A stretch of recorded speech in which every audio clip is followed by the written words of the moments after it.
Hey everybody, I'm really excited to be on here again today to do a breakdown of some criticism for street epistemology. Hey Reid, can you bring us back? I'm going to show everybody here. Awesome. Hey. Hi everybody. Hey, good to see you all. Hey. All right, well, I'm Nathan. This is Abstract Activist. Reid. Hi, I'm Reid from Cordial Curiosity. It's going to be fun. Dali. Hi, I'm Dali. I'm from the Juggling Lessons channel and from practice on the Discord. And then we got Rom. Yeah, I'm Rom, and I'm also from the Discord channel, hosting practice sessions there, also from the Street Epistemology course development project. And Pierce. Hey, I'm Pierce Watkins. That's also my YouTube channel. All right, cool. And this is my first time meeting you, Pierce. So I'm really interested to see the reason why these other guys were bringing you on today. I see that you're shrouded in darkness down there. You want to tell me why that is? Yeah, that's kind of my thing. I just stay anonymous just because the things that I talk about, the questions that I ask, not everybody out in the world will like all the things I say, and you never know when someone might take some bad action against me. So I just prefer to stay anonymous, and my wife prefers that too, so that's what we do. All right. Well, I'll look into your content later because I haven't seen it yet, though I'm curious to know what you think about the content that we're going to review today. I had an interview with Daniel Ray, and it really changed my perspective of him. And I cannot praise him enough for his civility and his genuine curiosity about street epistemology. And my mind has changed a great deal about him after that interview. Really, probably one of my favorite talks with somebody on the other side of the aisle in terms of like what we think. And it was so profound for me that I went ahead and created a SE criticism playlist, and I added that to my channel's front page.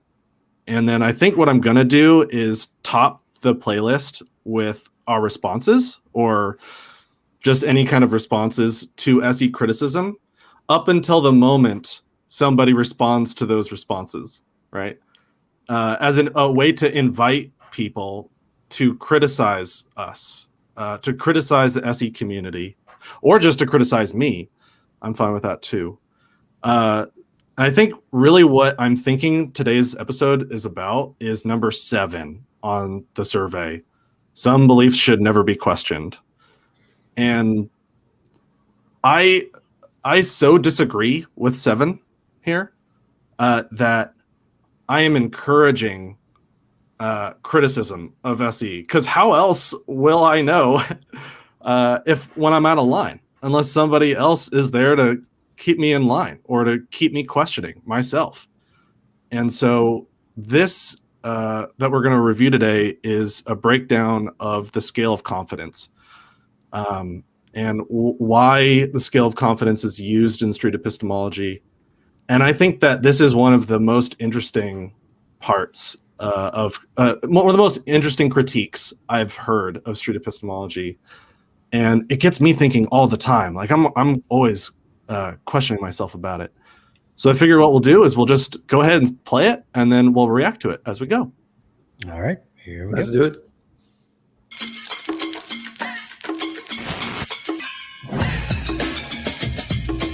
Hi, my name is Daniel Ray. Welcome to the Street Epistemology Confidence Scale video breakdown.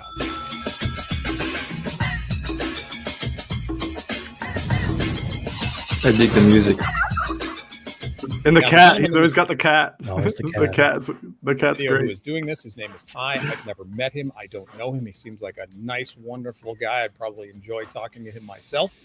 But I've chosen this particular clip because Ty is so good at applying the SE confidence scale when engaging theists. Where I set up a table. Oh, can we pause it really quick? Yeah. So one thing that we're going to do is Dali here. Can you bring us back really quick just so Dali can show what we're doing?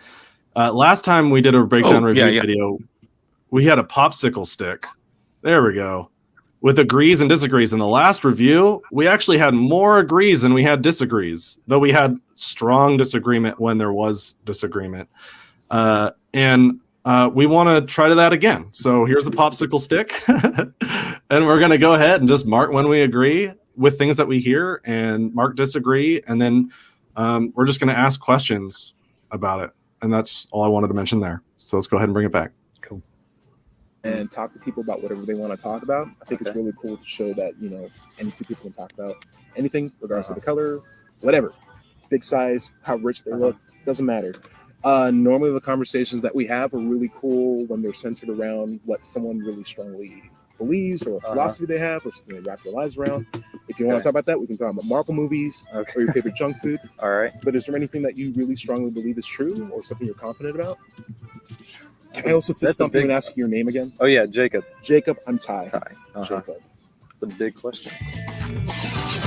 He's excellent. He gets people talking about God within a few minutes. He's very comfortable and it just makes his interlocutor relaxed. Ty is, I could say, you know, pretty easily the most charismatic of all the SE content creators. Oh yeah.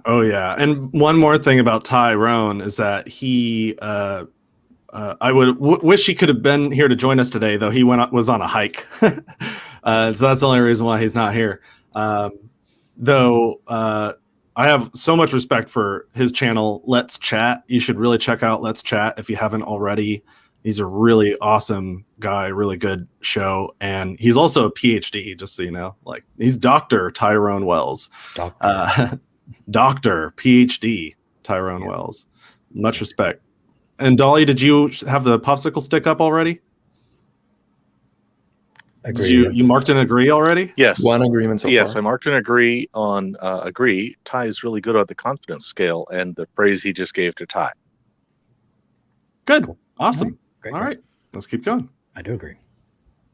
And he can jump right into a heavy conversation, ask good questions, and appear interested. And so this is a really good example of what the confidence scale looks like in action. How confident are you that Jesus and God exist? All right. I'd say 100%. 100%. Yeah. I'm going to define 100% and just let me know Yeah, because it's a number, and Yeah, and you can change the number. I don't care. But 100% to me is like no doubt. no doubt. There's no way I can be wrong. I'm not asking questions Uh-huh. anymore. I'm certain, closed-minded on the position. I'm closed on the position. 100%. Let's go 98%. 98%. Yeah, just I mean everybody has those periods of doubt, right? I think so, and Uh-huh. I think it's actually healthier to not be absolute Yeah. about what you believe. Let me go back a Go second. 98%. Yeah, I note that the interlocutor first said, what does Oh. 100 mean? You stalled No up. doubt. First, you said noticed what, that Dali? the interlocutor what? The interlocutor first said, as soon as he said, what does 100 mean? He said, no doubt. That was the first thing said. Yeah, the interlocutor right. added some potential definitions for 100. Yes. Right. And to me, The no doubt interlocutor means I defined it. have no questions. I'm full of answers is what I hear. Want to hear that. Yeah, so basically, Ty wanted to know what 100% meant for Jacob here. And one way to do it is just ask what it means to you. Another way to do it is just say what it means to me and whether you agree or not. So the only thing that I probably didn't like about how Ty did it is that he introduced this loaded word closed-minded. That seems a little bit over the edge to me. Yeah, I felt like it was kind of like he was kind of almost preaching. I don't know if that's the right word, but he was kind of telling him, Ty was telling the interlocutor his position, which I didn't really like that. That was just me, though. Yeah, it adds some kind of moral valence to a position, 100%, a negative moral valence there, which is, I mean, well, depending on whatever claim, maybe that is the position of the SEer, you know, that it is a bad thing to be at 100 for this type of claim, but we don't want to we want to keep our biases out of this ideally, and saying something like that may give too much away of the bias. Yeah. So I would agree with Dan about criticizing Ty for this close-minded thing, and I would probably disagree with Dan about this being a good example of how we ask for confidence scale, because yeah, probably not the perfect one. Okay. All right, here we go. Keep going. 98%. Yeah, everybody has those periods of doubt, right? I think so. And Uh-huh. I think it's actually healthier to not be absolute Yeah. about what you believe. That's just straight, message coming from Ty, but that's, I agree with that.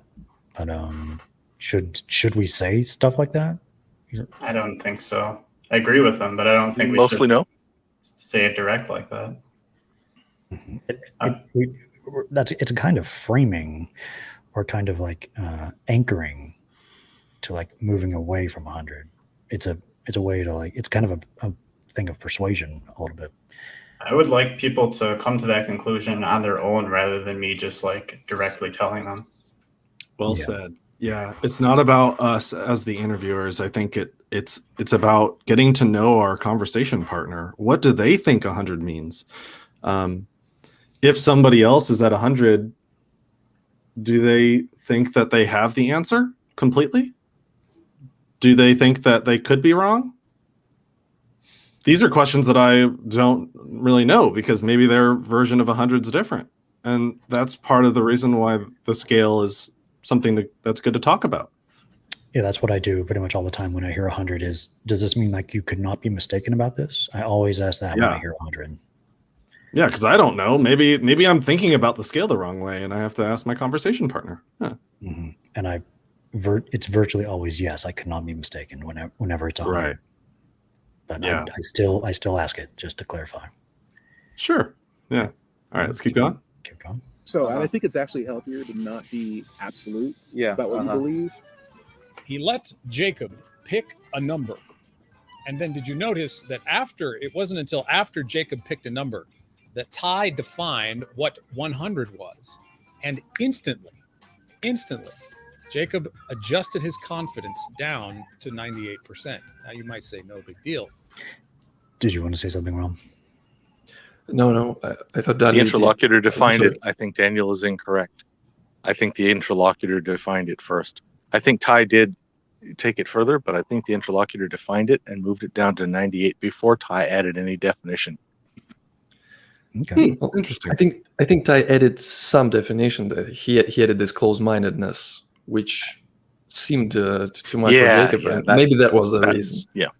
Yeah, Maybe. Right. Originally, it was no doubt from the IL, right? The IL said no doubt. And then I think Ty just said, maybe what Ty could have done to improve it would say, when you say no doubt, is what you mean no question, close-minded? And that would have been better, maybe, just to check to see if the IL thinks the same way. Maybe they don't. Well, we have it on tape. Let's just go back and see. I'd say 100%. Yeah, let's do that. 100%. Yeah. I'm going to define 100% and just let me know, Yeah, because it's a number, and Yeah, and you can change the number. I don't care. But 100% to me is like no doubt. Yeah. Ah, yes. Yeah. Oh, he said no doubt. Right. He He said, yeah. He said no doubt before Ty even said anything. Mhm. no doubt. Uh-huh. There's no way I can be wrong. I'm not asking questions anymore. No I'm way I just- can be wrong is technically new language. So no way I could be wrong isn't exactly what we heard. Yeah. Though Right. maybe it's just Ty did expanding expand on on no doubt, definitely. it. Mhm. Yeah. And the implicit is, these statements are kind of like, I want to make sure this is what it means for you as well. It's not that I'm imposing this definition on you. We're Yeah. working through this together. Mhm. So, okay, well, all right. Well, so Good point. All right. So back to where we were. Okay. You might say no big deal. But there's a slight psychological advantage that the SE interlocutor will have when he gets his interviewee to adjust his confidence in a downward way, even if it's 2 percentage points right off the bat. And so the confidence scale, The cat. in the last 2 videos that I did, there's links in the description below to them. But the confidence scale is outlined in James Lindsay and Peter Boghossian's book, How to Have Impossible Conversations. And it's found on page 86. And this is what they say about the purpose of the confidence scale. You now have a discrete metric that tracks your ability to intervene in someone's cognitions and instill doubt. Cognitions and instill doubt. What do you think about that statement from How to Have Impossible Conversations? I don't like it. To be Don't like honest. Yeah, I don't, because to me, a scale is how I would like to think about things. I like to think in non-binary terms, not just I agree with it or disagree, believe it or disbelieve it. I want to be on a spectrum somewhere, and I can move back and forth. So it's not for instilling doubt specifically. It might be one of the reasons, but I'm not even thinking about it. Yeah, there is one quote from Boghossian that I think of whenever I hear the word doubt. Like, Boghossian has a very specific usage of that, and it comes from this. He says, doubt is your intellectual conscience pleading with you to be honest with yourself. So if we replaced doubt with, intervene in someone's cognitions and create an opportunity for them to be honest with themselves, because that's a sign of their intellectual conscience pleading them to be honest with themselves. It seems less bad to me. Right. So I can you bring us back disagree. for a second? You still disagree? Yes, because I don't see anything wrong with a person saying that they are being intellectually honest with themselves, and at the same time they're not having any doubts. Maybe it's just how they think. Maybe it's just how they approach it. Honestly. Yeah. If we do cause people to change their level of confidence by the end of the conversation, I think it's fair to say that is a kind of intervention. We are creating that opportunity for people to change. Sure. But intervene for what purpose? What are we trying to get them? Intervention seems to me like a thing about Looking for changing evidence someone. of critical thinking. Yes. That evidence might be aporia. That might be a redefinition of their claim. That might be a refinement of their claim. That might be a shift in confidence up or down about their claim. Now, hopefully it's not. Hopefully, I'm not trying to pull them toward my opinion, but that could happen. So, and I could be wrong, though the way I look at my own mind internally, when I look inside at my own thoughts for the things that I'm confident in, I'm imagining like bricks that are layered on top of each other to build this house I call my belief. And I want to know, if I take out one of these bricks, will the house start to like go down? Is it like Jenga or something? Like, can I take out the Jenga blocks in this belief? And will it still be just as tall? Will my belief be just as confident, just as high, even if I'm taking out my reasons? And that to me is what I'm trying to think about, the reasons I'm using to get to my confidence. And if I remove some of my reasons, does that change my confidence? That's kind of what I'm thinking about the scale. Gotcha.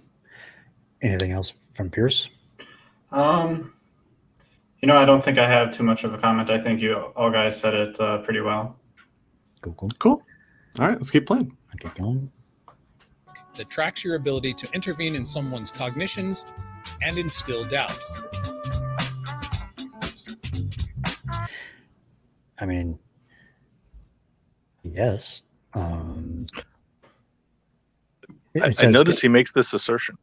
Yeah, if you're just listening, it says you need a standard of truth in order to doubt something. What does he mean by standard of truth? Well, I think in his case, it's almost a presuppositional theist standard of truth. Objective truth comes from God, kind of thing. Yeah, I think that's Daniel's that standard. might be his standard, but Okay. I'd let him tell me. But in any case, I'm sure the morality that comes from God. I think I've heard him say Dali, that. your internet's not super good today. Can you repeat what you just said? The last sentence. In any case, what? Oh no! Sorry, I can't pull it up. I did it again. Yeah, I did it again. You'll just be our popsicle stick measuring guy today. All right. So what I'm hearing from Daniel from this is that who are we to cause someone to doubt us being atheists? Therefore, being atheists, we don't have a standard for truth, an absolute standard. So who are we to do this to people, instilling doubt in people, if we have no standard of truth ourselves? We're just moving people away, if we're talking about God, from the truth. So this is a bad thing to do. But even if we do have a standard of truth, who's to say that our standard of truth is any better than other standard of truth? That's what I'm getting from Daniel. Yeah, well. are we so arrogant that we can go out in public and instill doubt in people because we are so confident in that we know what the truth is and have a good idea about what, is this a good standard for truth? What's the popsicle stick say? Well, yeah. Dali's got the popsicle stick on. I added a Sorry, disagree Reid. for this particular statement that you need a standard of truth before you can doubt. In my epistemology, that doesn't even make sense. That isn't even spelled right. Okay. For me, Explain because that. for my Same epistemology, doubt is where it starts. Okay. Doubt is where it starts. Yeah, that's a longer one. I have to start in my armchair and tell you all about how I'm not a solipsist. You got some splaining to do. Okay. That's like an SE session right there. Later, yeah. Yeah, right. And I'll get into more about this later on in the video. Okay. Okay. Why would a complete stranger be interested in my level of confidence in my belief in God? I mean, it's not a totally strange question, but for somebody that you just met to ask you how confident are you about your belief in God, it's a little weird. True. It is weird being out in public, talking, letting people come up to you and talk about whatever they want to believe, and then questioning about it. It is not what people usually do. But for me, I think it's a great way to, resolve conflict in society. If we can able to talk to each other in a good way, in a cordial way, then that will ideally scale and we'll be able to solve problems more efficiently. Absolutely. Yeah. Plus, I've also just been at a park or a festival and questioned things I've never heard of before.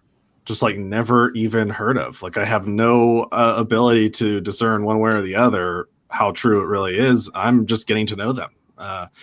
Maybe they've got some good explanation for something that I can learn something from, and that's always good too.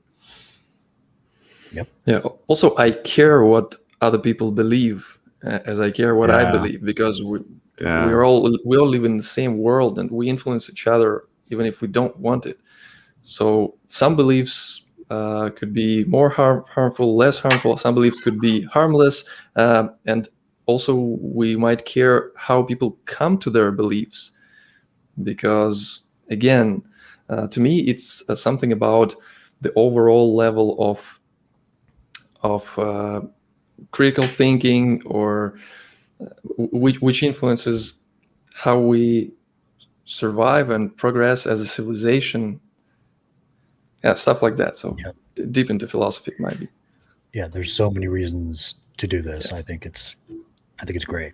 I love it. Yeah. Well, one thing go ahead. Oh, go ahead, Pierce. I was just going to say, like, if someone came to a conclusion and they were using an unreliable method to get there, and that belief was, like causing harm of some sort, I'd really want to have them discover that they came to that conclusion using an unreliable method. Yeah, harm might be a factor. I'm also not even so interested necessarily in the harm, only because maybe I have an opinion about how harmful it is and I'm wrong. I mean, I could be wrong about how not harmful or harmful that it might be. To me, it's about the truth of it. I want to know if it's true. And the harm is like something I worry about later, maybe. I can't really remember what I was going to say about that. One thing I can say, though, is I really like Ray's production value in this video and the music and stuff. It's great. And I just want to add that speaking about harm, I think we can all agree that we are totally open to discussing whether street epistemology in itself is a harmful method or harmful That's a approach. good point. And we would be so happy to know that, to learn it if it's the case, and to just stop doing it or just to improve in whatever ways we can. Yeah, and I totally agree. Yeah, I would go in as far as to say it is likely harmful for certain beliefs if you could sustain it over a certain amount of conversations for a short period of time, but then overall long-term beneficial. I would go as far as to say that. Anyway, I think we just need to give informed consent. Like explain to them what this process is, what it sometimes can entail, how it might sometimes change someone's mind, how it might get us to just deeply reflect and think about things. It could unravel some beliefs, and it also could build some beliefs. Like, I've done some survey interviews where people have thought about their idea in a way that it was low on the scale, and after doing a survey, they're more confident in one of their particular ideas. It doesn't always necessarily mean down the scale. It can sometimes mean up the scale too. So long as we're clear and transparent, and we have honest and good intent, and we're sensitive emotionally to what our conversation partner is going through, and we care about their well-being, if we have all this in mind, then I think it's we're doing all we can do. I'm not sure how much more to do other than that, though I'm always questioning it. What's this here? Want to narrate this, Nathan? SE to me is about helping people true beliefs stand up to scrutiny. Helping people get better at scrutiny helps them to be more confident in themselves and their beliefs. Cool. Yeah, totally. All righty. Let's keep going. Okay.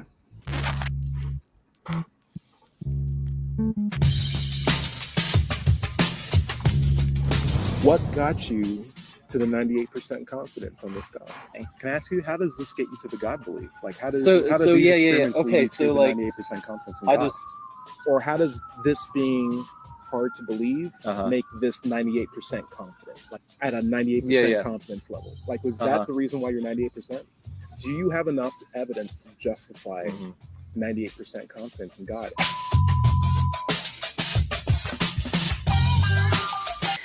That's a claim that we could agree or disagree with, Dali. God. Is this only a trick? Are we only doing this to create atheists? I'm not, and I can only speak for myself. I mean, we are definitely trying to say that belief should be a gradient. We are presuming that in asking for a scale that is not binary.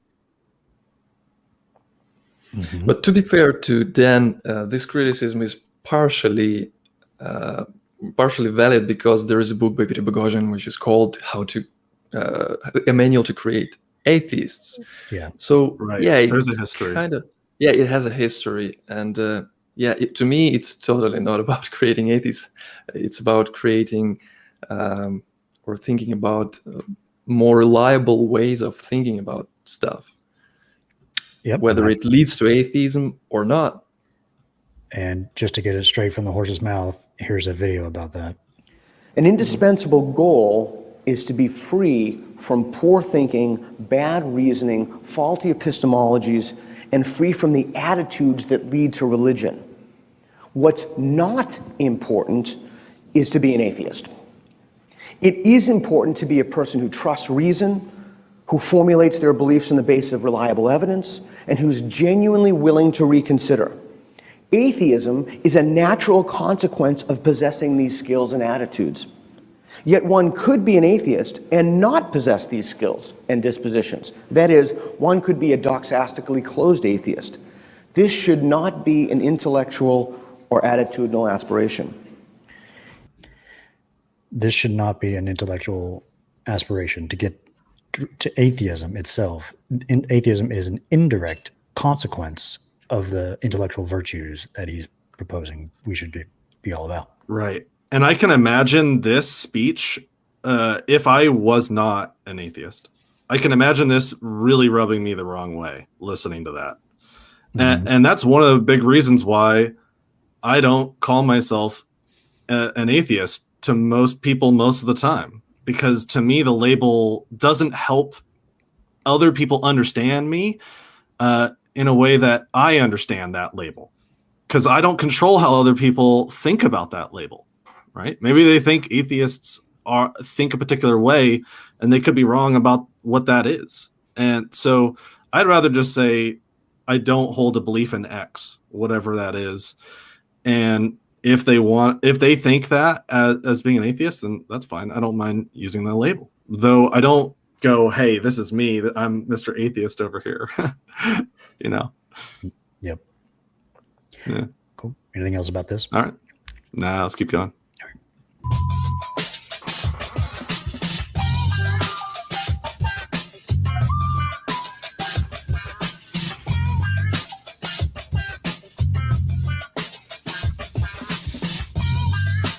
So that's another claim. What does he say? If the person you're talking to is so focused on the level of confidence about your belief in God, you're likely talking to an atheist practicing street epistemology. I would agree, probably. Yeah, we have evidence for that. There's lots of evidence, lots of YouTube videos about that would support that claim. Mm-hmm.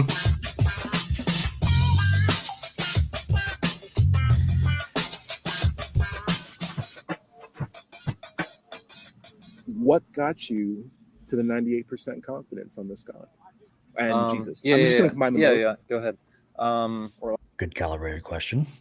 Like on the existence of the Christian God. So I'm actually a medical student, and I found a big interest in biology when I was in high school. There's like one big hypothesis out there called the RNA hypothesis. RNA world theory? Yeah. I would not have said that. What do y'all think? Rom? You mean you would have not said that because you don't know about this theory, or for other reason?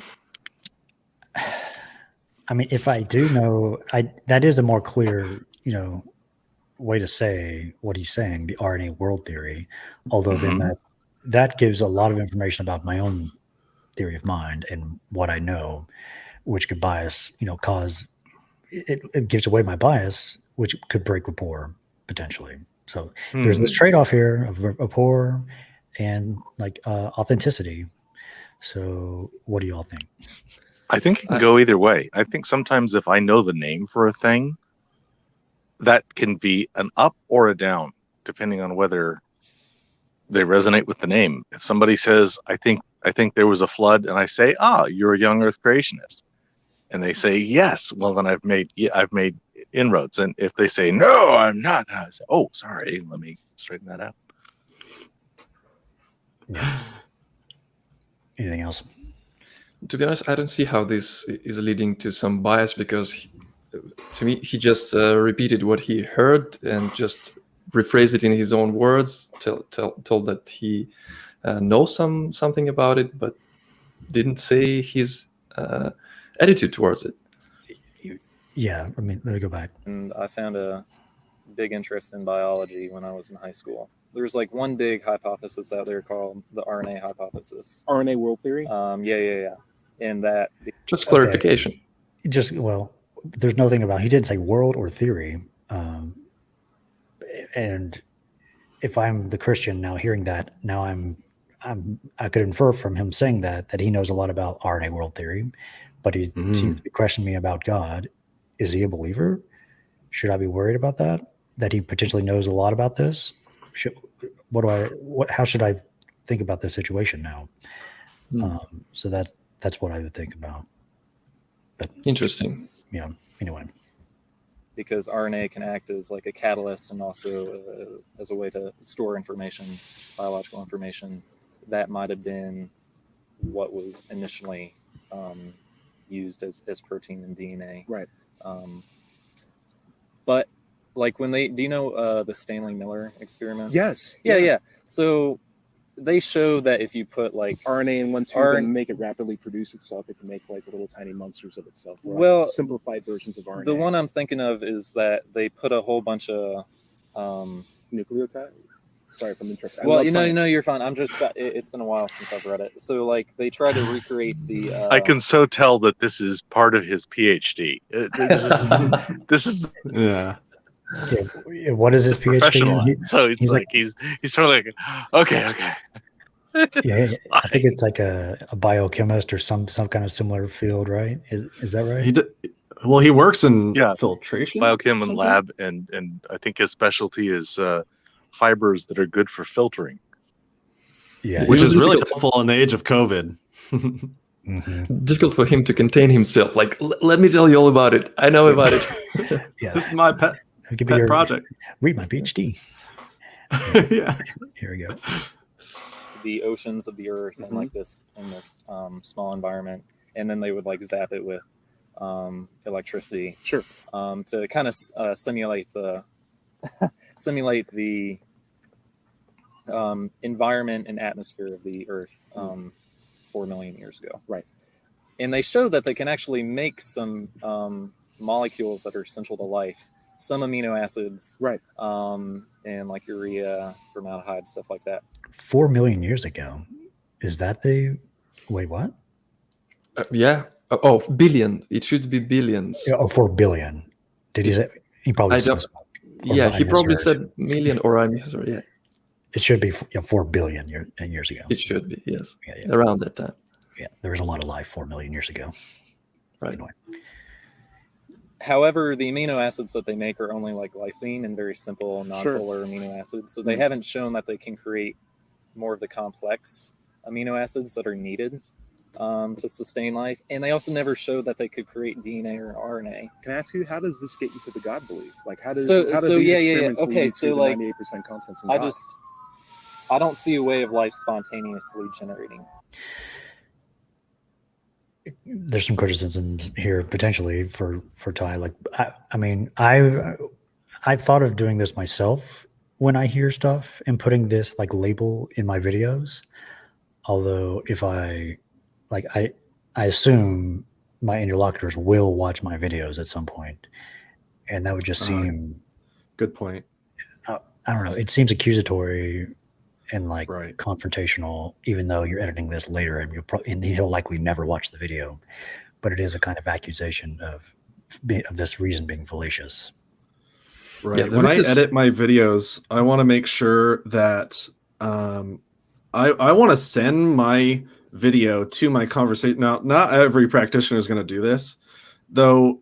Informed consent is such an important part of my practice, and it will be moving forward. That so long as the person is not a stranger to me, if they're a friend or somebody I've met who I might have an ongoing relationship with, like with Daniel Ray, I want to send the interview to them and be like, can you approve this? Can you tell me if I've treated you unfairly? Is there something that you think I should change about this edit? Because I don't want you to think that I am, treating you unfairly or putting you down in any way. And I'm still open-minded to your position, I hope. And so those are the things that I'm cognizant of and aware of. I want to put like the labels on the bottom of my videos. I just want them to be like quotes of what I'm hearing or things that I might be thinking. Maybe at the most, though I don't want to characterize my conversation partner. Yeah. Mm-hmm. For me, I wouldn't put a label down there if it's not something that I would say to them like in the moment, like during the conversation. So otherwise, I think that's just kind of, I don't know, kind of rude in my opinion. I don't know. Right. Though it might actually be an argument from incredulity. Let's hear it. What is it? Well, it very much is. Yeah. Yeah, I would lean towards that way. Okay. Too. Let's hear it again just to make sure. Can we go back like 5 seconds? He isn't even about to. He hasn't said it yet. Really. So hang on. I'll go back anyway. Here we go.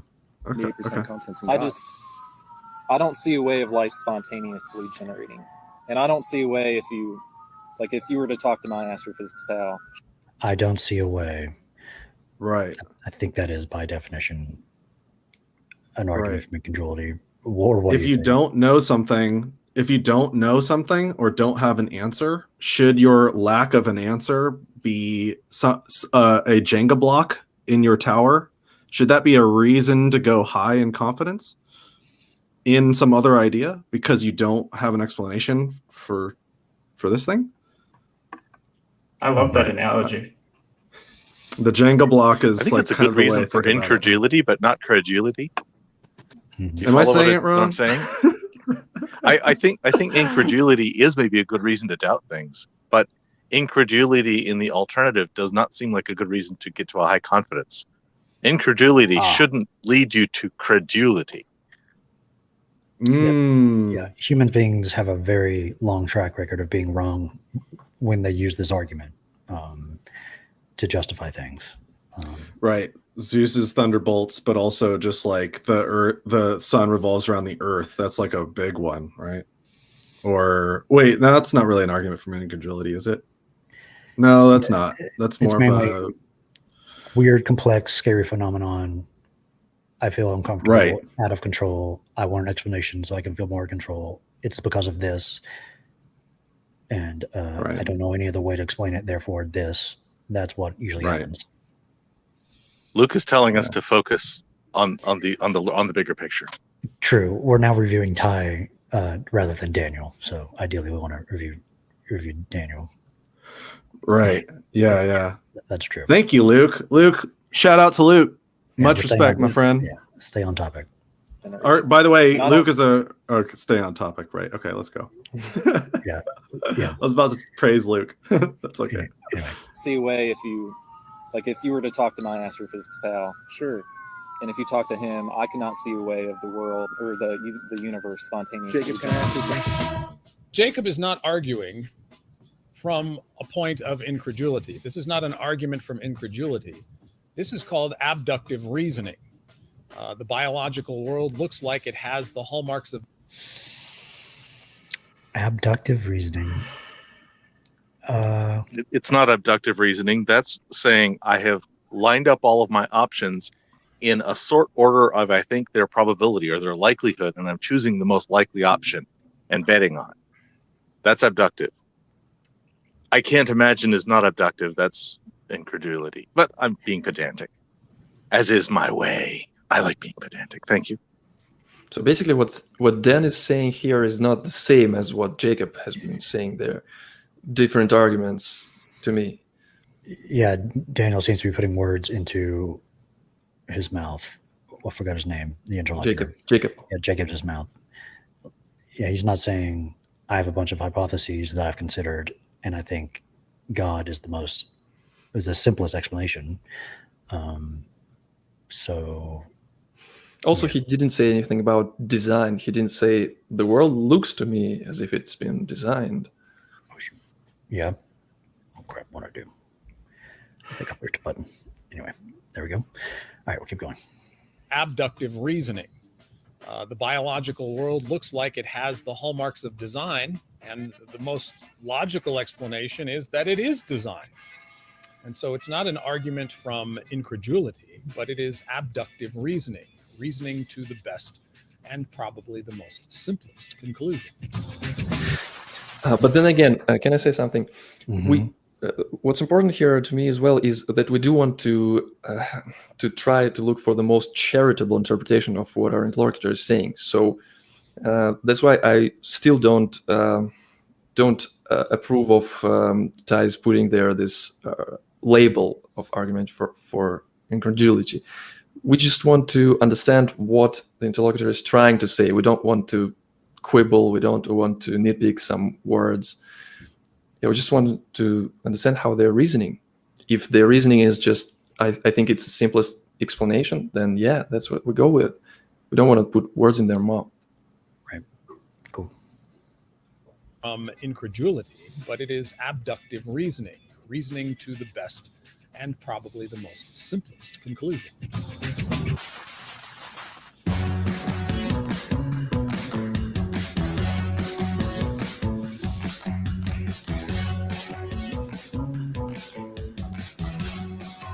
I'm wondering. So you have this theory that's presented in a scientific model, and it sounds incredible. And you say I can't see how that's feasible yet. Therefore, this completely other thing. Although Ty is repeating back what he's hearing him say in the fallacious, reasoning, and he's agreeing. I don't know. It's complicated. How is that your foundation? How did that become? I wouldn't say that's my foundation. That's just like part of. Or how does this being hard to believe make this 98% confident? That's crucial. He said, let's go back a second. How does this being? I wouldn't say that's my foundation. That's just like part of. I wouldn't say it's my foundation. I think it's just part of. And I think that is something we need to be careful with. Just because someone gives a reason doesn't mean it's like the foundation or the biggest reason. We want to assume with stuff like this, like it is a part of a cumulative case, probably. Right. Yeah. And that's why we put a numerical scale. Now, the scale could be anything we want it to be. It could be a glass of water. It could be a pie chart. It could be whatever.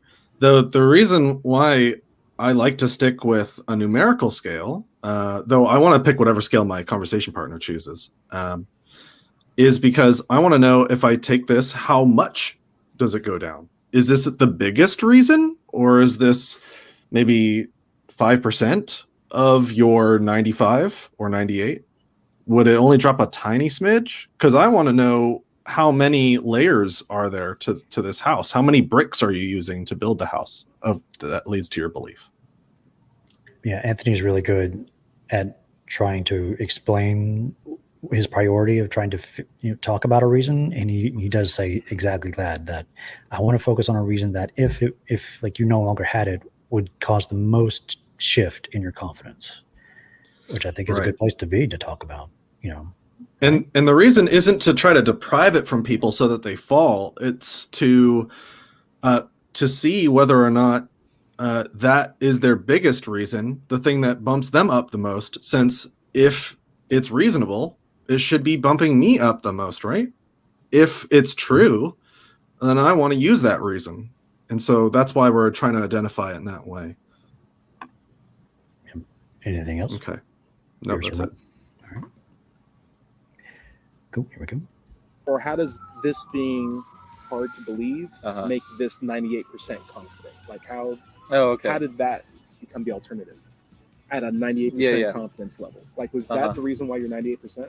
I think that's just part of it. Ty is trying to pin Jacob's 98% confidence level to one thing. Is that true?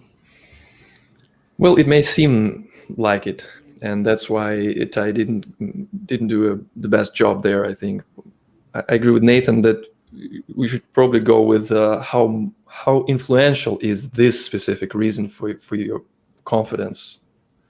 If I remember correctly, a few moments later, he kind of does pin it to that one reason, but we'll see. We'll see if I remember correctly. Okay. So what Ty is doing, he's taking one thing that Jacob says, isolating that and trying to say, is that the thing? That Jacob is trying to give a cumulative case. There's more to it than just one thing that gives Jacob the 98% confidence. And I think if you look into other parts of my faith, so like it's kind of hard to explain, and it's kind of all feeling, right, from a skeptic's point of view. There are some things in your life that you just you have a gut instinct that you know it's true. Are gut instincts ever wrong? Oh, all the time. If they can be wrong all the time, does it justify supporting a 98% confidence? He did it again. All the time. Yeah. I think that is a good critique from Daniel. Like whenever Ty is hearing a reason, he's assuming it is the reason, or like the virtually, the main thing. It's like we're talking about a reason, we see it's bad, therefore the next reason is now the main reason that gives the main confidence. But I don't think that's how our beliefs work. I would have preferred if you would have said, like, would this reduce your confidence? So meaning that it wouldn't be the only reason. Yeah, but then again, my attempt at charitable interpretation of what Ty was trying to do there is that he was not trying to nitpick just one single reason to 99% confidence, but he didn't phrase it right. So yes, I have to agree with Dan here, because it should have been done differently. Yeah, it does seem that way what Daniel is describing, although Tyrone is probably just misspeaking or misquestioning. Yeah. Anyway, I wish Ty was on here. Ty, if you're watching, feel free. Me too. I miss the guy. Yeah. I gave you the link. Here, feel free to come on. Are gut instincts come on, ever Ty. wrong? Oh, all the time. If they can be wrong all the time, does it justify supporting a 98% confidence?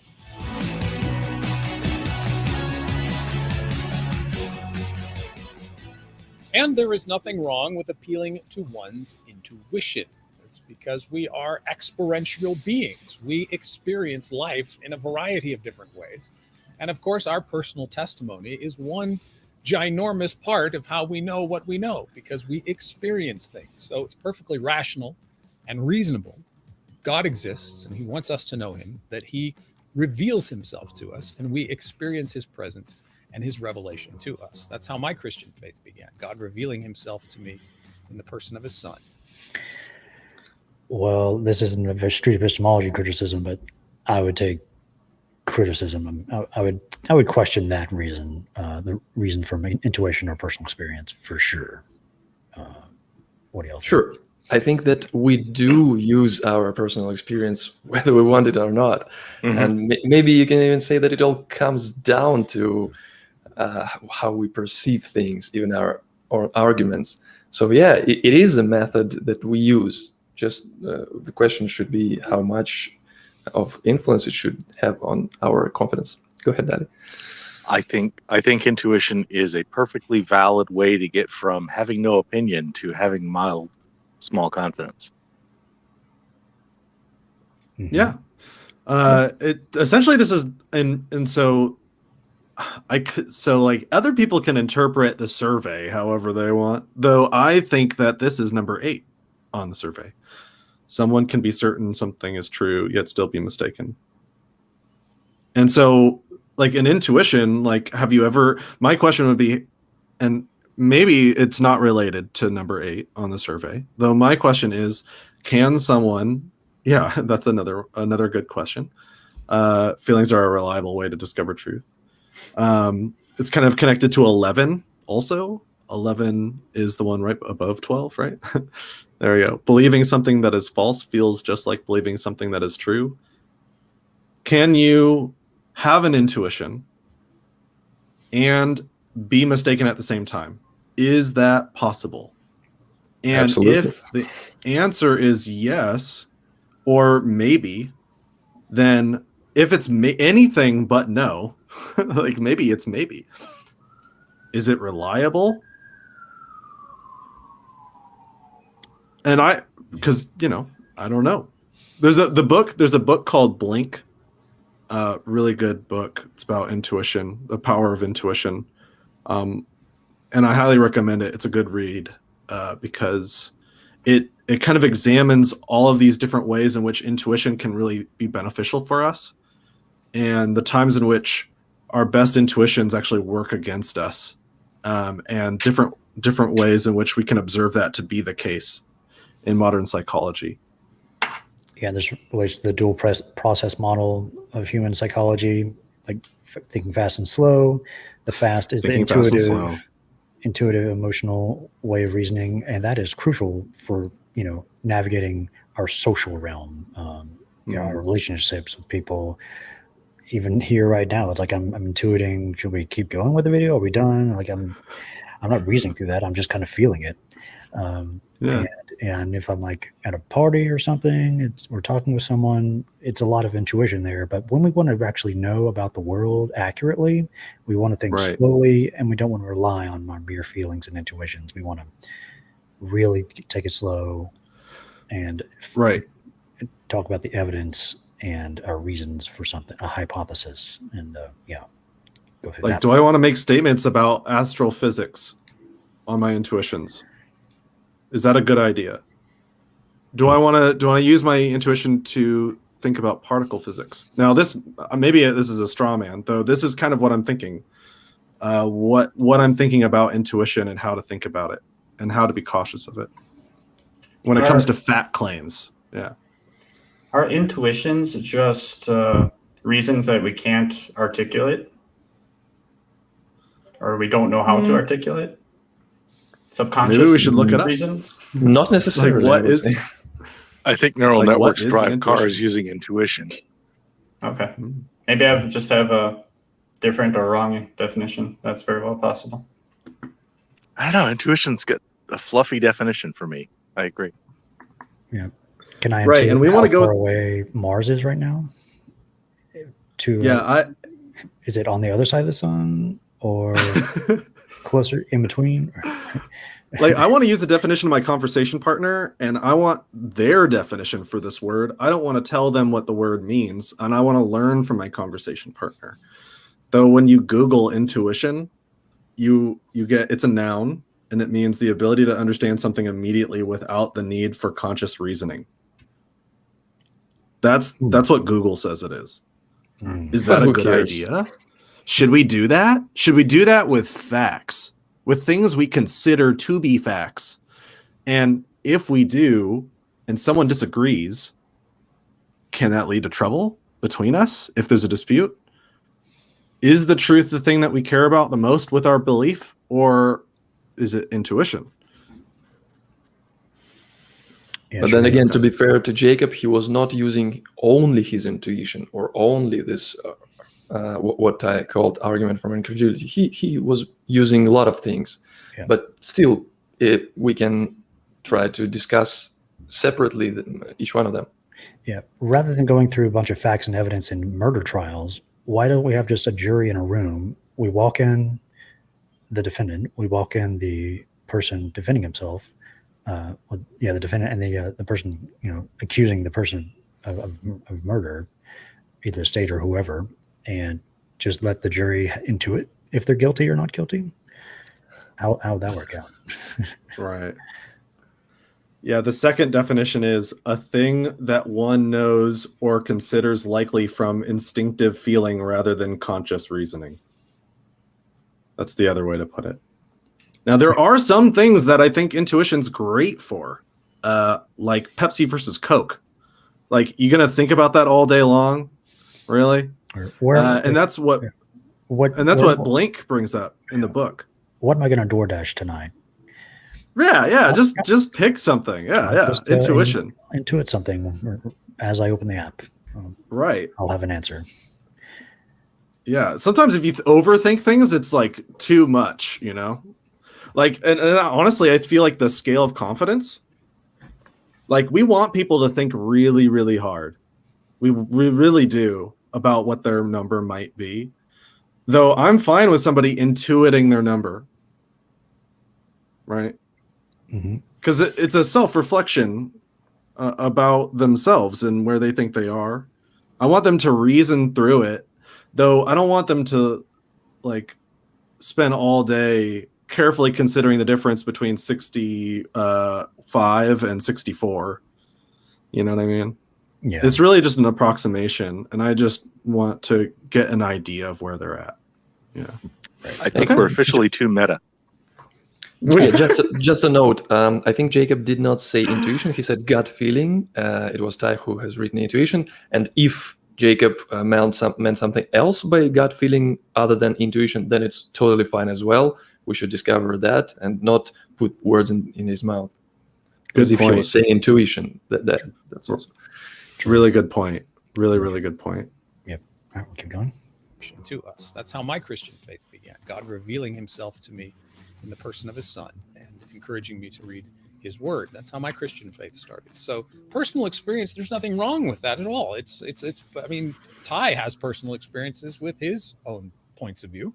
We all have personal experiences. And so you can't, if you want to wipe out a Christian's personal experience, you wipe out your own too. I mean, we can't discount personal experience altogether. It depends on what I'm claiming is true with my personal experience. So anyway, it's a part of who we are. From a logical standpoint, no. What is getting you to that 98%? I'd say So, a belief in certain things in the Bible.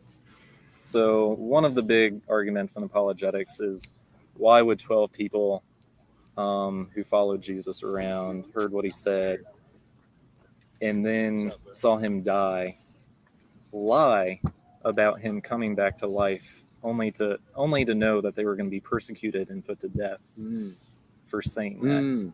Like, does that get you to the 98%? That's kind of like the main thing. It's like Is the that biology aspect, and then that as well. I'm just going to test Go if ahead. that is actually your main thing. I'm going to ask you a question. If it turned out, this is kind of weird, and go ahead. Again, I'm just stimulating conversation. Yeah.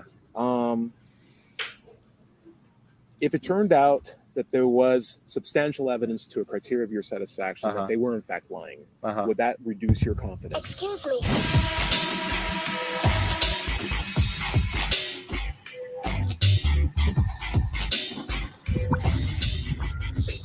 Would that reduce your confidence? So let's go back a second. Is that even a claim? Or is that just calling a flag on reduced confidence? I don't know. Why would a total stranger be so focused in attempting to reduce someone's confidence in their belief in God? I have an answer to that. Go ahead. So basically, I think we're trying to adjust confidence usually by default, not reducing it or increasing it. But if it's already 100% or 99%, it's if it doesn't go any higher, then the only direction that it can be possibly adjusted, and we're not saying that it should be adjusted necessarily, but it can be only adjusted to by reducing. So I guess that's why Ty was asking about reducing and not increasing it. To me, the question is a real reason question. In other words, is it really a reason? That's what we're really trying to figure out. Does it drop because it's a reason? If it doesn't drop, is it really a reason that you're using to attribute your confidence? That, to me, is the only reason why we do that. Yeah, this is a way to figure out if it's a rationalization or a reason. This is what we use to figure that out. Is it something you're really saying because you think it's reasonable to other people, or is it something that you find to be something that gives you confidence? So that's how we think about it. And also, this would be my answer to that. Instead of atheism, this is what it's about. A wise man proportions his belief to the evidence. It's about doing that process. Yeah. Good point. I Also like those the little same- slides. I've never seen you do that before. You're putting up these little slides. That's I cool. like those. Yeah, Just we should expand on that. search for I also quote. think the same similar question should have been asked when they were talking about this experiment. If scientists did manage to produce life from this initial soup for 4 billion, similar to what 4 billion years ago was here, would that influence your belief in any way? That could have been a question as well. Yep. Go. All right, keep going. Would that reduce your confidence from 98% down Probably, to like yeah. 80, 70, maybe lower than that? Probably. Okay. Can I ask you a Yeah, question? go ahead. Say I had I don't know. I have a cat. I do have a cat. And he's a What's really his cute name? cat. His name's Vinny. Vinny. And I walk him on a leash, and he's a Yeah. black cat, and he's super, super You cool. walk your cat on a I leash? walk my black. So listen, I used to work overseas for a while. Okay. It's very common over there. In Sweden, everyone's walking their cats around. In America, they keep them locked up indoors. And I'm Yeah. like, that cat wants to be outside. That's why he's in the window. And if you leash train them really young, they're super, super cool about it. But it's not so much the Hey, leash training. by the It's way, just, would you believe me if I told you I had a cat and a Yeah. Just for a second, he said a cat wants to be outside. That's why he's looking out the window. It's a claim, and it's a non-trivial one, to be honest. How do you know the cat wants to be outside if he's looking outside the window? How confident are you that that's the case? And why? Right. Maybe he just likes to chill inside and look outside in the AC. I can imagine Tyrone saying like, well, my cat wouldn't like being on the leash so much, and that's my reason, because it likes being on the leash. I know that. That's my evidence. I think it's a very plausible hypothesis, though. Yeah, Yeah, it's a lot possible. Very plausible. Mhm. Go I ahead. showed you a picture of the cat and like I'm holding the cat. Like Yeah, that. yeah. Okay. Uh-huh. If I told you, I actually have a tiger, and his name is Marshall, and he's a full-blown Bengal tiger, and I have a picture of him, and it's me and the tiger. Would you believe I have a tiger then? It'd be tougher. It'd be harder. It would be harder to believe. Yeah. Uh-huh. If I told you I had a purple dragon from Jupiter that came and visits me in a time machine, and I had a picture of the purple dragon, and there's like a DeLorean in the background, and it's a picture. It's the same picture. Would you believe that? So this is interesting. From a The cat cat. to a tiger to a purple dragon from Jupiter in a time machine like a DeLorean. Now, I want you to notice how Ty described each of these things. His cat, the tiger, and then very specifically a purple dragon from the planet Jupiter. A very deliberate order. I'm giving him an extra agree just for the graphics. That was fantastic. Mhm. Driving a time machine. I think he said DeLorean. But notice, just pay attention to those very specific things. I mean, Jacob and Ty could probably identify a dragon, a purple dragon, a DeLorean, the planet. But what counts as evidence for God's existence, and who is defining those characteristics? How does Ty know what counts as sufficient evidence for the existence of God? I think he blew past the point of the whole test. Go ahead. Yes. But he asked the question, how does Ty know? And the answer is Ty doesn't know. Ty is asking. Yes. That's why Ty is asking. Yes. People have a lot of cats. Some people have tigers. No one has any purple dragons from Jupiter in a DeLorean, as far as I could tell. What would cause you to believe someone who has an actual purple dragon from Jupiter that and a DeLorean? We'll just say just the purple dragon. Start coming up with things that would cause you to be more confident about that. Is it just a picture? Would you have to be there in person and feel the dragon? These are things you can think about. Yeah, I'm just filled with questions at this point. Yeah, that's all I have to say. I'm just filled with questions. Filled with questions. It's this whole concept, and I had my own conversation with Daniel, where I asked him pretty much this same type of thing, and you can check out my channel to see how he. Yeah, part two. Part two. Yeah, part is the part, and it's like 3/4 in or something. Yeah, but 2/3, 3/4 of the way through.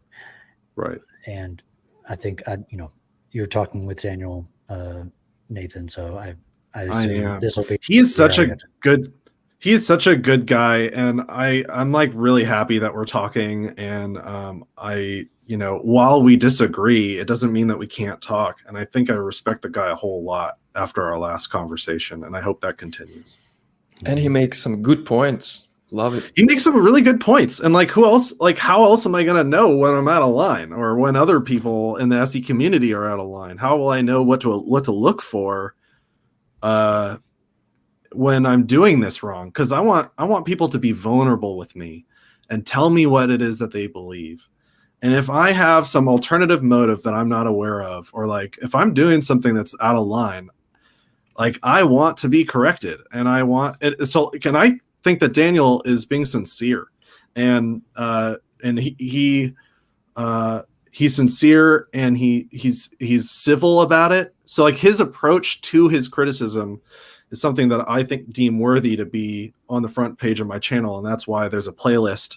Go ahead and check it out on my channel. Cool. Yeah.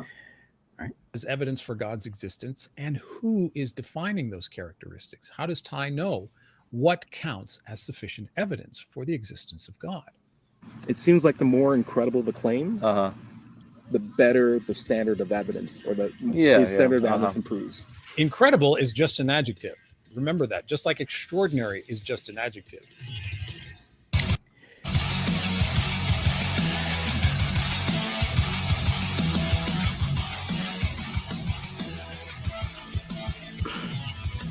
Good production values. Let me go back. Hang on. By the way, Daniel also has a short about extraordinary is just an adjective. Also a good watch, about 4 minutes long. Okay. Oh yeah, right. That's another one we could do at some point. Video. Yeah, it's about not today. the moon. Yeah, it's about the moon landing and whether or not we have extraordinary evidence for that. Okay. Yeah. I think that what I'm hearing from Daniel is just because you give the word incredible, I can substitute that word since it's subjective with my own, and therefore there is no kind of like objective standard we're using here. If you're using a subjective adjective, it seems like it's a way of cheating. That's what I'm hearing from Daniel. Anyway.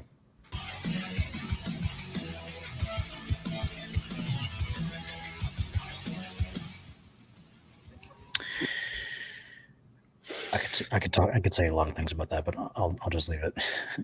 Would you say that God is more incredible than a purple dragon from Jupiter? Whoa, hold the phone.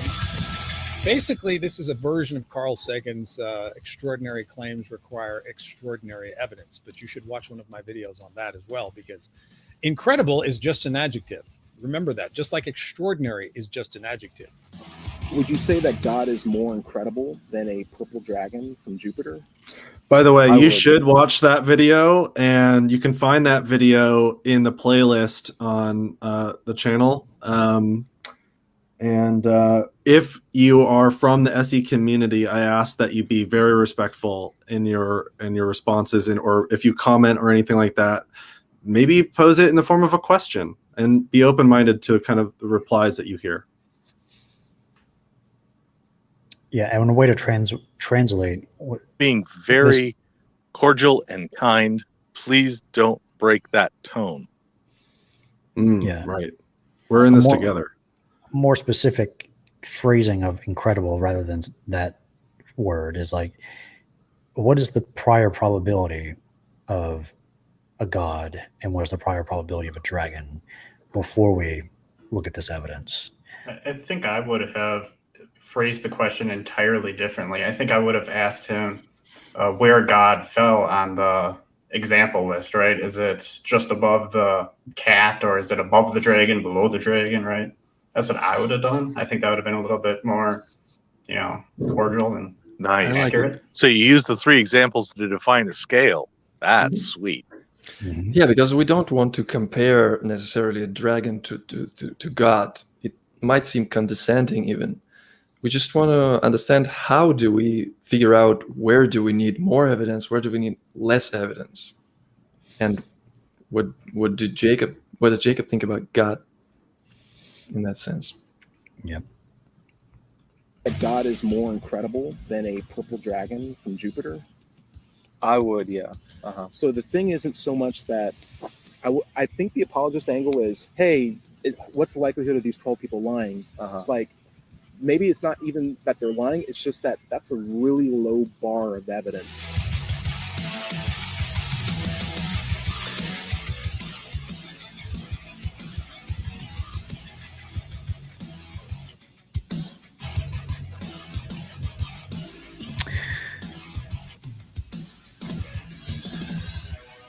People saying, "Oh, that's so much text." Yeah, a lot of text there. The bit at the end where he's saying that Ty is dismissing all of the testimony. I'm not sure where Ty is dismissing all the testimony.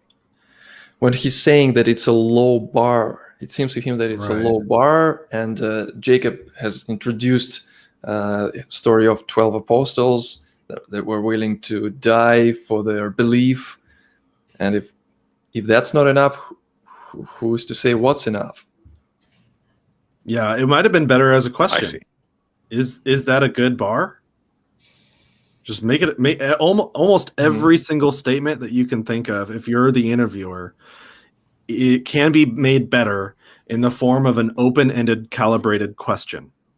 Just take what you think and make it an open-ended question for them to explain and respond, for you to learn from them. Okay. So which side do I put it on? Is Daniel correct that Ty did that or not? I would agree with Dan, because Ty I would agree with Daniel. Yeah, seemed to dismissively sound. Mm-hmm. Thank you. I would have liked Dali? it better if Ty asked Jacob, where do you set the bar? Instead of Yeah, that's a good saying- question. Yes.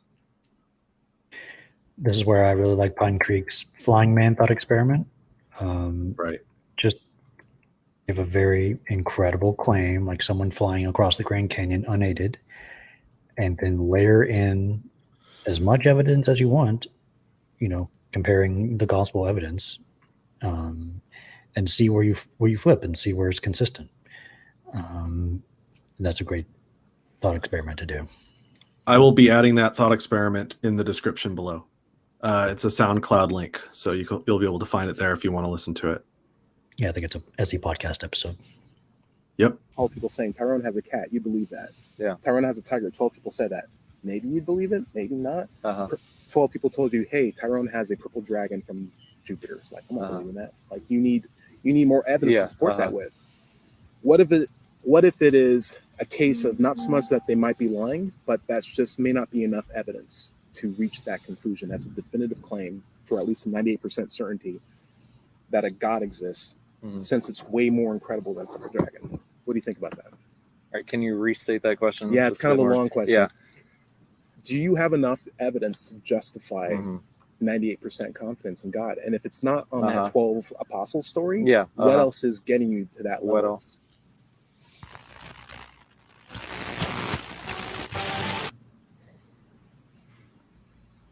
And so he says to Jacob, you need more evidence. But according to whom? More evidence. More evidence. What? How much more evidence? Who says? How much is enough? And according to whom? Good questions. Love to chat Yes. about those. That's a great conversation to have. But what other things did Jacob mention? Remember? Biology, his astronomy friend. He mentioned the Bible and personal experience. Why don't those count? Think of it as like I'm walking through the forest and I have two claims. I can go left or right. And if I'm seeing reasons to go that way, but one of these ways like leads like off a cliff. I don't want to go off the cliff. I don't want to believe something false. So I want to make sure I have good reasons to go one way or the other. And if one set of reasons can get me to a false direction, I don't want to go with that, ideally. That's probably a better analogy I can think of. What do y'all have to say? Is that essentially number 14 on the survey? What is that? There it is. Without an explanation for something, any answer is better than no answer? Did I hear you right? I was kind of reading the comments while you were saying that. Sorry. I got a little bit distracted. It's hard to explain. Just if someone can give a set of reasons for something, two contradictory claims, they both have the same reasons, then I should not prefer either claim to being the case. So now I need to be agnostic. And, there are billions of people who claim gods exist for very similar reasons, but these are mutually exclusive claims. So I'm not going to prefer any of them because all their reasons going to cancel out if they're using the same reasons. So I hear you talking about another question that I could have asked but didn't ask, right? It's mainly Daniel's question, questions about when should we believe, what is the criteria for believing in a God, and why would you reject the current evidence that we have? Who are you to say that it's not sufficient evidence? I don't think the questioner is saying that. I don't think Ty is saying that. I think he's asking. I think he's implying it. I think he's implying it pretty strongly. Yeah, he's implying. Yeah. But what other things did Jacob mention? Remember? Biology, his astronomy friend. He mentioned the Bible and personal experience. Why don't those count? And they should. They definitely should count. And we can ask about all of it We can ask if another person believes something by testimony of some amount of people, and they have their gut feeling that it's true, and also they have read something about it, the friend tells, like all of that. Would that be sufficient to believe it 99%? Say that might have been a question. Does Ty actually assert that those didn't count? I think he's saying they're not sufficient to warrant belief to be that level of confident about the claim. I think he's saying that. Yeah. Okay. I'd say I can't answer that just right now. I'm totally fine with that. Can I throw one last? Oh yeah, go ahead. If I had a coin, it's a quarter. It's not a trick coin. If I flip it and I catch it, put it on the back of my hand, I don't know if it's heads or tails. Do you know if it's heads or tails? No. That's the best answer. What do y'all think about that? Ty doing that there at the end. The coin version of the tic-tac-toe? The coin version? Yeah. I think his point is that we should be agnostic when we have no good way of testing the claim. Yes. And he's analogizing that to a coin flip, like true or false. I prefer if he would have asked if his claim is testable first. You know? Exactly. Good. Also, I prefer if he first invited Jacob, whether he wanted to ask him questions about his stance on this. How do you want to know how I think about such things? And here's how I think about it, and not frame and it if as your something answer, if their answer is no, I have no questions for you, that's your answer, right? Absolutely. If they don't want to ask you anything, like, don't be preaching at them. Like they either don't care or they're not curious enough yet. They are thinking about the interview they just went through on their beliefs.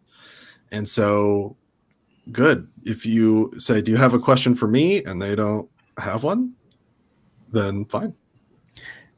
Yeah, this is kind of a persuasion thing. This coin flip example towards being agnostic for stuff, implying that, his claim about God is a type of claim that you should also be agnostic about. You say you don't know because there's no good way to potentially test it.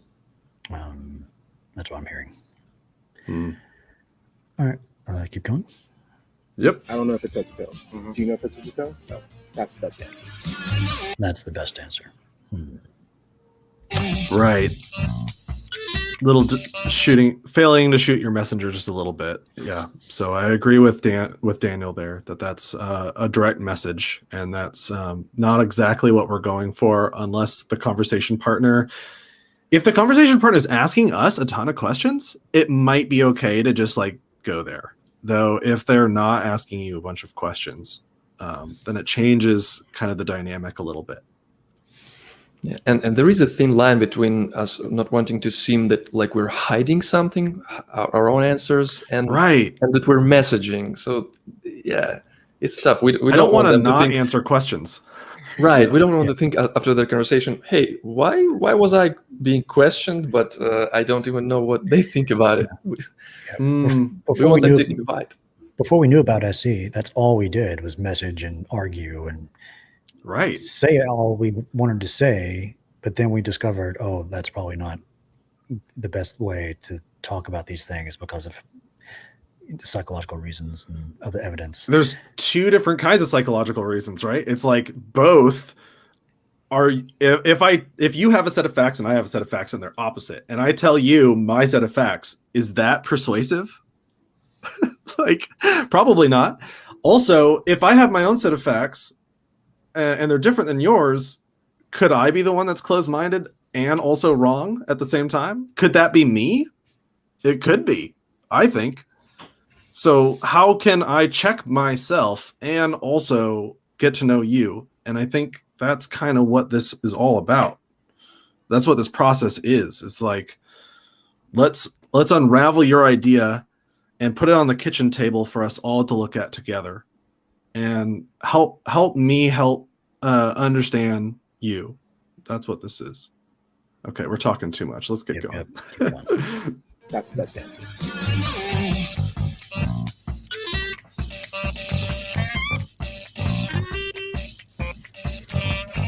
Not really listening to Jacob.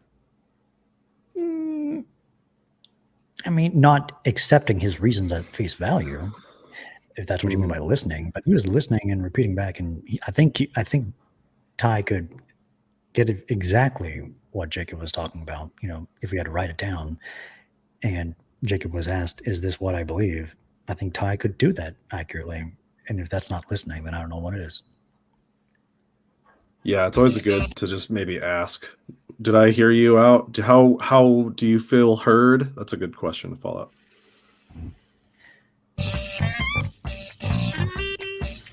And about whether Ty's goal was planting doubt or reducing confidence, well, I think only Ty can answer that. Mm-hmm. Yeah. Oh, yeah, we'll see. Yeah, until we have that for evidence. Jacob, All right. wonderful talking to you. Nice talking to you. That was really cool. So, explain to me what you do exactly. Cool. I'm glad you guys like that. Thank you. What if I told you the best secret is anybody here can do that? You don't need a YouTube channel. You don't need chairs. You don't need a setup. You just need the willingness to start a conversation with somebody or jump into a conversation that's going on, or at least be able to respond in a way where you can keep the conversation positive, where you let them do the thinking, and you really do make sure that you focus on what led them to that conclusion. Like what got them to his 98% confidence? The gut instinct, the personal feelings, the argument from incredulity. There's some really, really fun times to be had, especially as an atheist. When you realize that the best way, or one of the best ways to completely dismantle like a really indoctrinated mind is just asking them, how'd you figure that out? It can be as short as a 5-minute conversation. So again, I think that is That's good why. evidence. That's some pretty good evidence of Ty's goals, potentially, or for talking with Christians, maybe. Right, and that's Ty's belief. So that's something worth SEing. And in my opinion, you don't need to be an atheist to practice street epistemology. You can believe in all sorts of stuff. You don't even need, in my opinion, you don't even need to believe in capital T correspondence theory truth. Like you don't. You can believe in a different kind of truth. The whole point, like to me, the bottom line is, how do you know what it is that you know? And the rest is all just dissecting that and laying it out on the table. What's that, Dali? You got the popsicle stick? I'm just holding Did it. you mark it? I'm not bringing it up. Okay. Okay. Just leaving it visible. All right. Yeah. Let's see what Cool. Daniel says in the We managed to take a 20-minute video into an hour and a half. Oh wow! Yeah, It's a good one though. It's a good one though. That's a big And ratio. yep.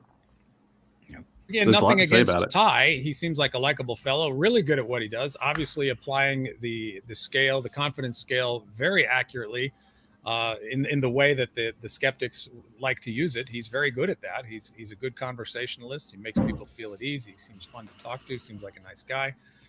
Very Agreed. I what agree he with does. that. And again, I have nothing personal against Ty. I just think that the tactic here is laid out exactly as James and Peter in their book suggest. Here's how you use the confidence scale to instill doubt. And I think by Jacob's long pause there, not that I don't think Jacob gave up his faith at this point, but there was just a little pebble in the shoe, just a tiny little bit of doubt there going, I can't answer you. I'm not sure. But that really was Ty ignoring everything that Jacob had shared during their brief conversation.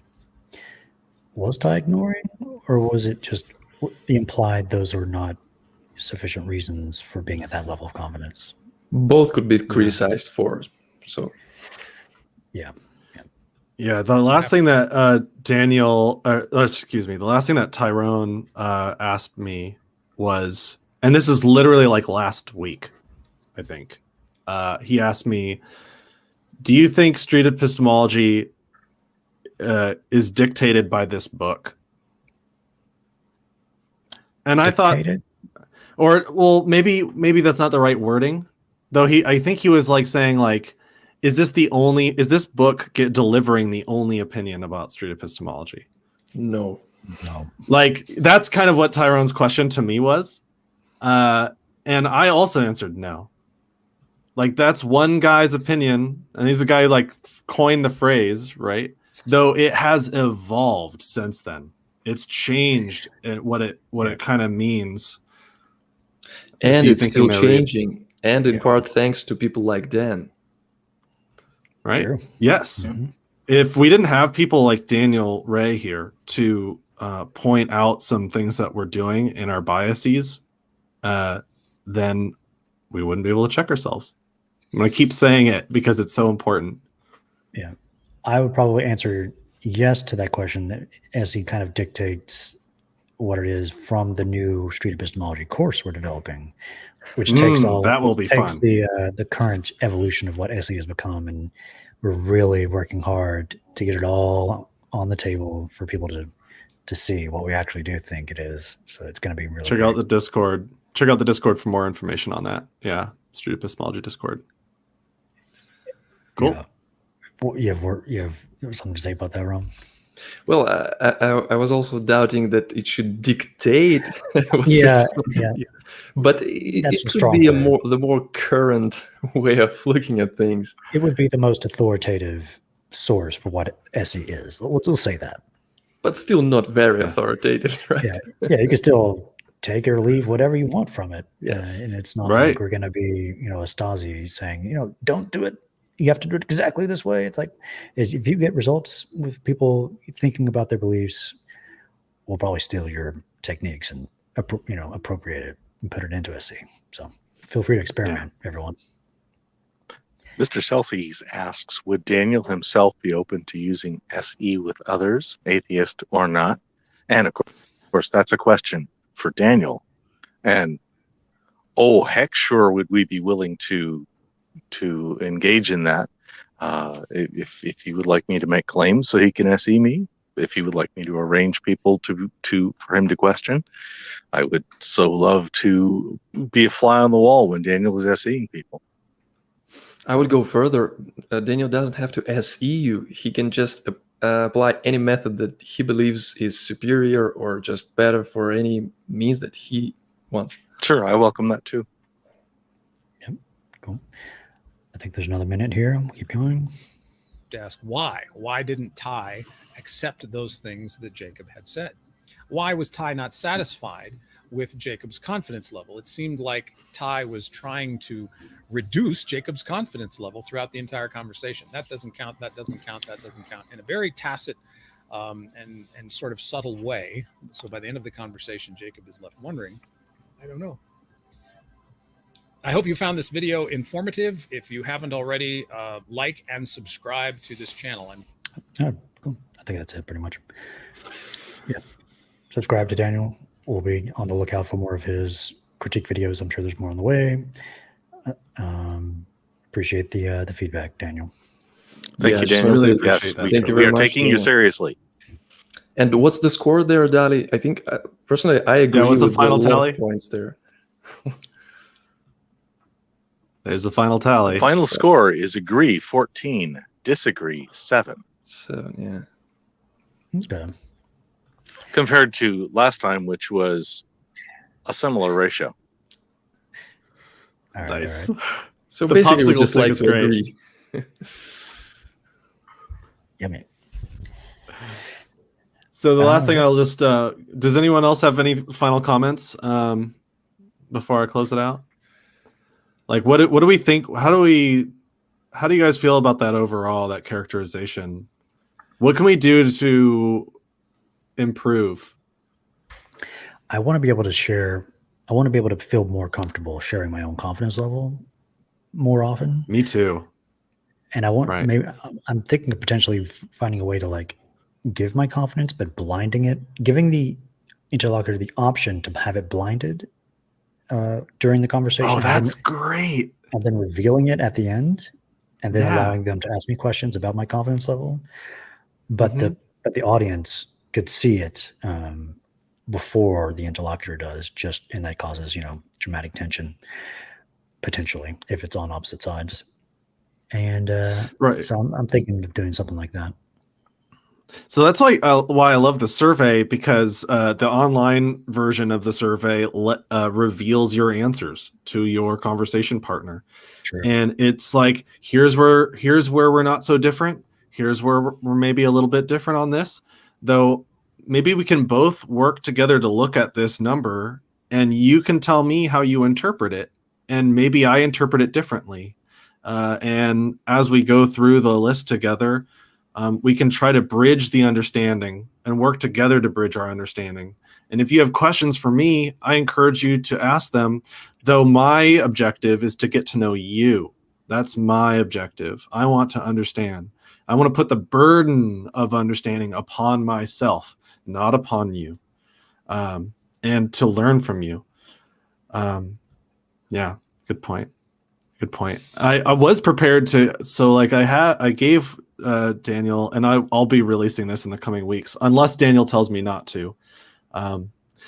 And I gave him a list of beliefs, and he showed me the ones he was confident in and those that he was not so confident in.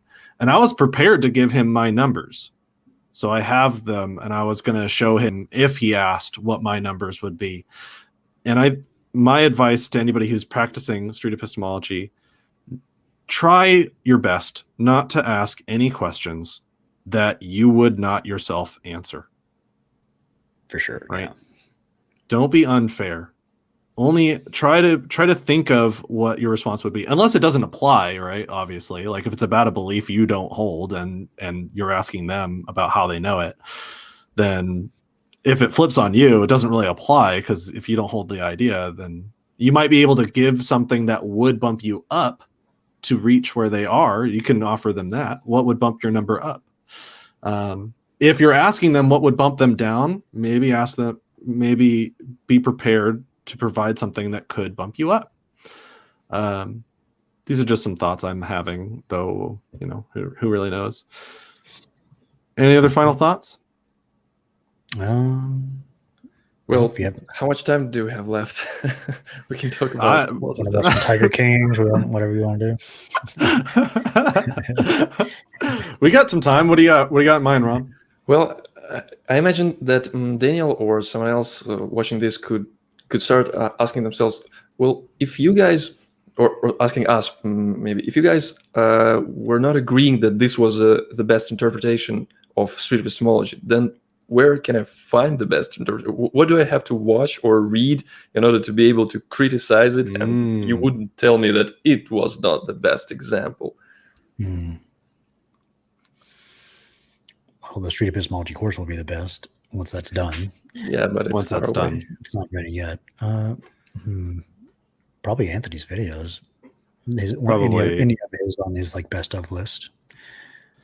Maybe Tyrone also has some other, just for Tyrone here, he has a video that's like 100K views. That's really good. He's got several interviews that are really good. Not the view count really means anything about how good or authentic or pure the SE methodology is. Though, yeah, there's lots of different good examples. I'm still working on my ability to do SE. I'm not anywhere near where I want to be yet, and that's why I send my conversation partner the audio of our interview. And I obsessively listen back to my own interviews, because I can pick out points at which I'm asking weird questions, or questions that just aren't really on track, or there's always ways that I can get better. And I used to be a terrible listener, like terrible. And that was very apparent when I was listening back to my audio. I'm like, man, I just totally did not hear what that person said. And I just blew right past it. Yeah. And the more I do this, the more I'm like, okay, I really need to be open to what I'm hearing. Yeah. Love the chickens there, Dali. Mm-hmm. Always with the chickens. They're just getting a little pecan treat. It's been, we're almost getting to 2 hours. They need a treat. Pecans. Gotta get the seeds. They've been very patient. Well, anyway, criticisms of SE are so helpful to review, and it seems like the most efficient way for us to improve our methods of communication and bring about clarity and transparency of our intent and goals. How else can I check my own biases if I'm not earnestly and respectfully challenged? I strive to sincerely interpret my critics charitably, and I hope they continue to keep me honest. There's a playlist, again, on my channel that begins with the most up-to-date responses to criticism up until the moment that there's a reply to those responses, and then those videos will top the playlist. And so this one will be at the top until there's a reply to this one. And thank you again so much, Daniel, and I really appreciate the 4 of you coming on and helping me out. And it was good to meet you for the first time there, Pierce. Yeah, you too. And Rom, it's good to see you on a stream. You too. Yeah. All right. And we've got more streams coming up this week, so be on the lookout for the streams. All of our links are in the description. Oh, and, yeah. I think there's 3 of them this week. What are we yeah, doing? there's a bunch. Lots of Yeah, we have a lot. It was like a treasure trove of good content right now. So I'm really excited for this week. Yeah. Cool. All right. Thanks, everybody. Take care, and we'll see you next time. Thanks. Bye. Bye.